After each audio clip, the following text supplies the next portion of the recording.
여러분 안녕하십니까? 박상규의 직설 2025년 2월 13일 목요일 두 번째 방송을 시작하겠습니다. 윤석열 대통령을 국회 탄핵 소추와 헌재 탄핵 인용으로 몰고 간 결정적 단서인 이른바 홍장원 메모가 4번이나 오염된 거의 날조된 문서인 것으로 드러나고 있습니다.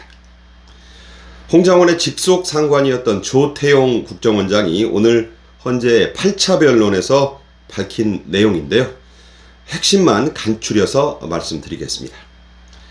먼저 홍장원 전 국정원 1차장은 여인영 당시 방첩사령관의 전화를 받고 체포대상이라고 윤 대통령이 불러줬다는 대상자 13명, 정치인 등 13명의 명단을 어두운 이 국정원장 공관 앞에서 메모지를 꺼내 거기에 휘갈겨 쓴 것이라고 거듭 말했었습니다. 하지만 조태용 국정원장이 이 사실관계를 파악하기 위해서 홍장원이 말한 그 시간, 즉 작년 12월 3일 밤 11시 6분 전후에 CCTV를 확인해 봤다고 합니다. 홍장원은 그때 국정원장 공관이 아니고요. 국정원 청사에 있는 본인의 사무실에 있었다고 합니다. 이게 확인이 된 거예요. 그러니까 이 자체가 벌써 새빨간 거짓말입니다. 이게 거짓말 1탄입니다. 그래서 조태용 원장은 이런 주장을 또 합니다. 그 메모란 것마저도 4가지 종류, 4가지 버전이 존재한다고 했습니다. 무려 4번이나 새로 고쳐 쓴 것, 다시 말해 오염이 4번이나 된 것이다. 그러면 사실 이게 누군가의 손을 거치고 첨삭가필이 이루어졌으니까 이건 그냥 창작인 거예요. 그렇게 봐야죠. 그렇게 지적했습니다. 먼저 홍장원 얘기로는 자신이 쓴 메모가 너무 밤에 이렇게 메모지에 서서 쓴 거기 때문에, 휘갈겨 쓴 거기 때문에 알아볼 수가 없더라. 그래서 구겨서 버렸다고 했습니다. 분명히 또 자기 입으로 그렇게 얘기한 거예요. 그래서 이 버렸다는 게 제1 종류, 즉 제1 버전의 메모가 됩니다. 그게 이제 원본인 거죠. 근데 원본은 버렸다고 했어요. 그래서 홍장원은 자신의 보좌관에게 기억나는 대로 불러줘서 재정리하게 했다고 했습니다. 그러니까 이제 자기 기억으로 불러줬고 그 보좌관이 정리를 했다는 겁니다. 그 보좌관이 정서를 한 메모를 자기가 넘겨받았다고 했습니다. 이게 이제 굳이 말하면 2번째 버전이 됩니다.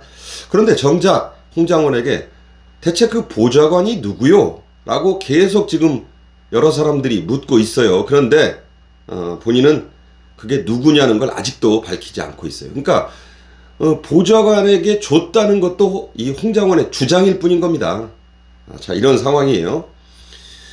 그런데 여기까지를 믿는다 쳐도 홍장원은 갑자기 12월 4일, 그러니까 하루 뒤 늦은 오후에 다시 한번 기억나는 대로 메모를 작성해달라고 이 보좌관에게 다시 지시했다고 했습니다. 자, 그 보좌관의 실체도 사실은 자기가 안 밝히고 있는데 어쨌든 그 보좌관, A라고 합시다. 그 보좌관에게 명령을 했다고 합니다. 자, 그 보좌관은 기억을 더듬어서 그럴 거 아니에요. 갑자기 불러줬는데 메모를 다시 작성했다고 합니다. 이게 이제 다시 또 만들었으니까 이게 누가 들어가고 빠지고 기억이라는 게 그렇잖아요. 무려 13명의 명단인데 그래서 나온 게 이른바 3번째 버전입니다. 조태용 국정원장이 밝힌 3번째 종류의 메모가 또 있습니다. 이때 해당 보좌관은 자신은 파란색 펜으로 사람들의 이름만 썼다고 했습니다. 그게 누군지는 또 그 사람이 누군지 모르니까 지금 알 수도 없는 거예요. 자, 이 모양 이 꼴인 겁니다. 그런데 홍장원은 여기에 동그라미를 치거나 방첩사란 문구 등등을 가필합니다. 자기가 적어 넣었다는 얘기예요. 이게 이제 4번째 버전이 됩니다. 자, 들으실 때 참 기가 막히죠? 이게 창작이지, 이게 메모겠어요. 여인영 방첩사령관이 불러준 걸 받아 적었다는 메모가 이 모양입니다. 처음에는 윤 대통령이 직접 전화해서 누구누구 싹 다 잡아들여라 이렇게 했다고 했잖아요. 이게 이 신뢰도가 이미 바닥에 떨어져 있습니다.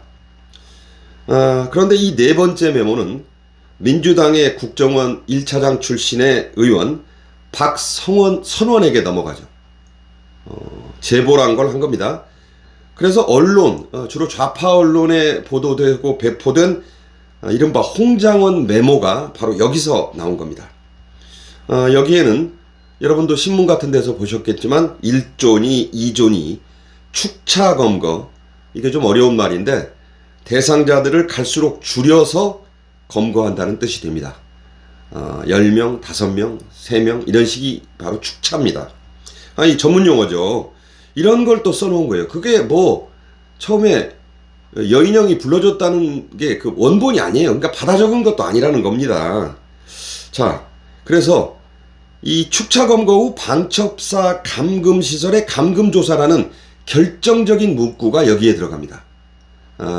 이거는 그야말로 홍장원이 만들어낸 문구가 되는 거예요. 가피란 거죠.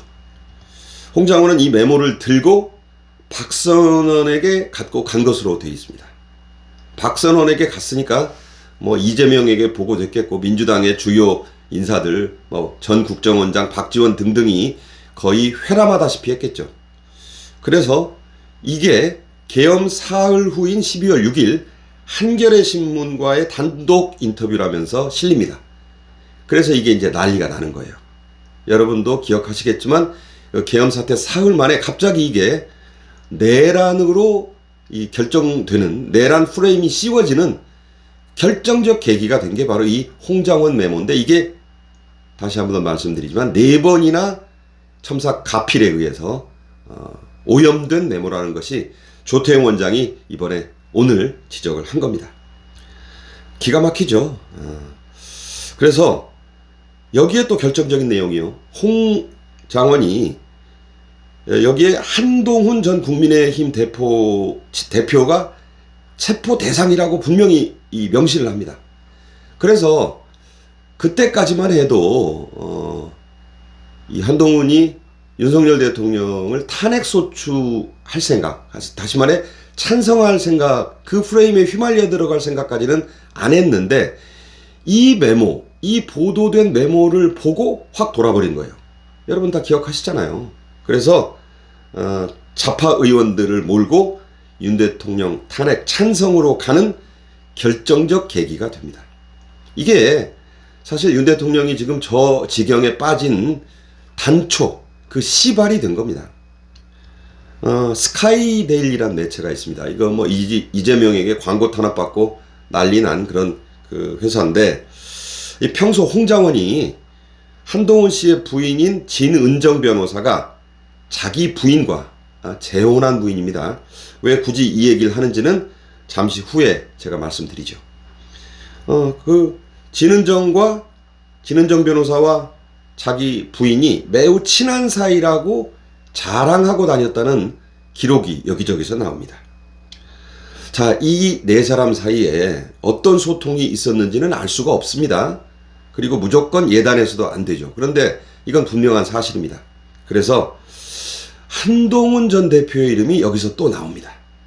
그래서 의심을 사기에는 충분한 정황이 아닌가, 저는 그렇게 생각을 합니다.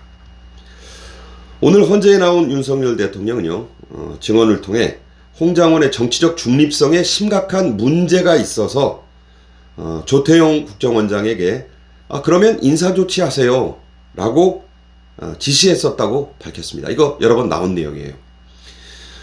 민주당의 박지원, 박선원 의원에게 7차례나 인사청탁을 했었다는 내용이 드러났습니다. 아니, 윤석열 대통령에게 임명장을 받은 홍장원 국정원 제1차장이 야당의 국정원 출신들에게 7번이나 인사청탁을 했다는 거예요. 이 배은 망덕도 유분수고, 아니 현직에 있을 때부터 벌써 이런 줄을 대고 다닌 거예요. 이자가 참 기가 막히죠.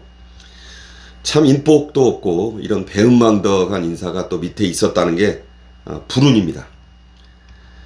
홍장원은 과거부터 명문가 출신이었는데 또 아주 문제가 많았던 그런 인물이에요. 1964년생으로 경남 진해에서 해군 제독의 아들로 태어났습니다. 집안 좋죠? 서울로 와서 마포고등학교 졸업하고 육사에 진학했는데 졸업할 때에는 그 성적 1등보다 더 알아준다는 대표 화랑상을 받았습니다.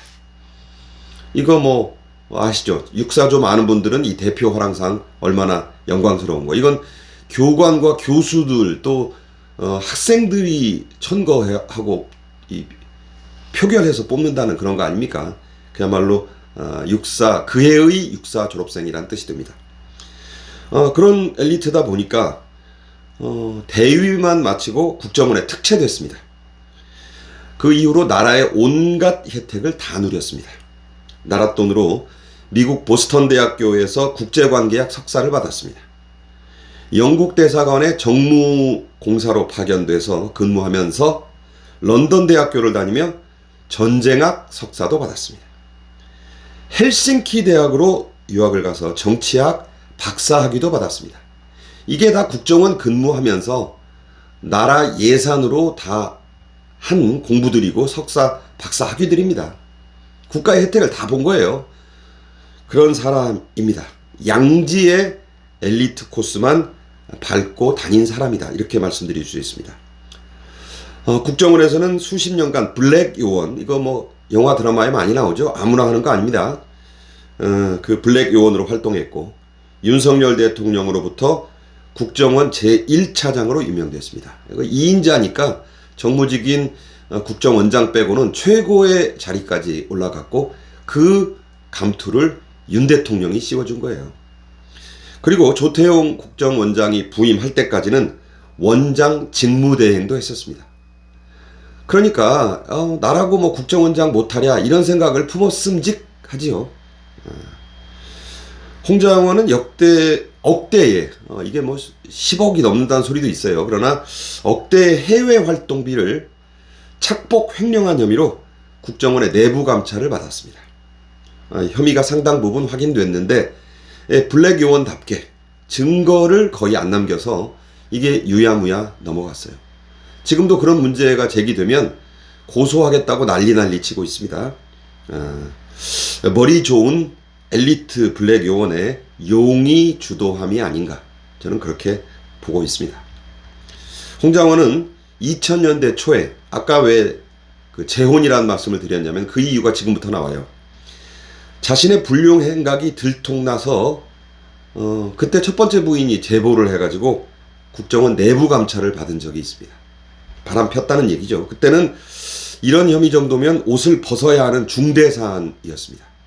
그런데 홍장원은 불륜 사실을 제보한 첫 번째 아내가 테니스 코치하고 바람을 펴서 내가 그런 거다. 이거를 국정원에 사전 보고했습니다. 대단하죠? 그래서 위기를 빠져나갔다고 하네요. 기름 바른 미꾸라지. 저는 그런 말밖에 생각이 안 납니다. 머리 좋은 사람들이 참 대단하죠. 다 그런 건 아닌데. 다시 한번 말씀드리지만 홍장원 메모는요. 윤 대통령을 이 지경에 빠뜨린 결정적 단서였습니다. 그런데 이 메모와 그걸 쓴 장본인인 홍장원의 신뢰도는 지금 뿌리째 뒤 흔들리고 있습니다.